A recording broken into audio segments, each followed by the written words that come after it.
Hi and welcome to the 5-Minute Business Boost, where you get to choose your 5-minute investment. It could be topics under the headings, business development, marketing or photography, or even a mix of all three.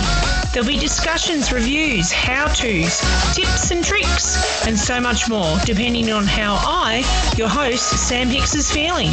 So possums, listen up and here we go. Hi, Sam Hicks here and welcome to the 5-Minute Business Boost. In this episode, I'm talking about customer journeys, and this might be part one. With Web 3.0 that came about in the 90s, we saw a huge growth in social media. And then once the iPhone was first released in 2007, our world changed. Who remembers MySpace in 2004? YouTube in 2005, and then Facebook in 2008. How different our worlds are now. Since then, the biggest companies have realised that their consumer needs are vastly different, as are their journeys and or experiences with their brands. And I think small businesses have a lot to learn from their experiences. Why? Because technology has changed the behaviours of customers. Therefore, it's changing marketing as we know it. We now, as consumers, seek directions via the internet. We can learn about all sorts of things. We can study online and we can research and purchase anything online. Excuse me. We now consume entertainment differently. We can take pictures anywhere, at any time, and more importantly, we can interact with friends and brands direct. The digital world has changed how consumers consume. It's also changed marketing strategy, tactics and channels. Marketers of small businesses must learn about the ever-changing terrain and interact with customers instantly.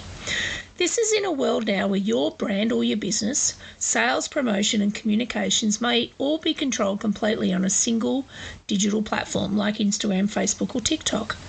Whereas in my day, it was all about broadcast messaging, TV ads and commercial radio campaigns and the like. Now it's more targeted, more personalised. Brands can now check analytics and data and then re-personalise further on their preferred digital channels for their customers. And the biggest mind shift is consumers are driving this through the various touch points of the business. So, what does that mean for my small business? In a nutshell, it's about getting to know your customers, understand the touch points of where they interact with your product or service, namely you and your brand. Can you improve, make it easier? Have you thought about the pre-purchase, purchase and post-purchase phases of their journey? Personal story. I had to organise a tradie tool for the MOTH, which stands for the man of the house. It's an acronym, I know. Love a good acronym. Anyway, a few months ago, we decided that this tool needed to be replaced, and we have a favourite online retail space that we use and have used for some years. So off I go. Guess how many clicks it took to pick and then to pick out and then check out? 9 clicks. Ugh. It's always a particularly long time to do so. It frustrates me each time. I can buy shoes online in 3 clicks. So the customer journey for me on the tool side is painfully slow, whereas the shoes is instantly gratifying, and I feel like I've actually accomplished something when I get through that checkout. Online marketplaces must be simple and easy to navigate, as do our e-commerce websites. We must have simple email sign-ups, and there must be a seamless connection between our socials and our call to action.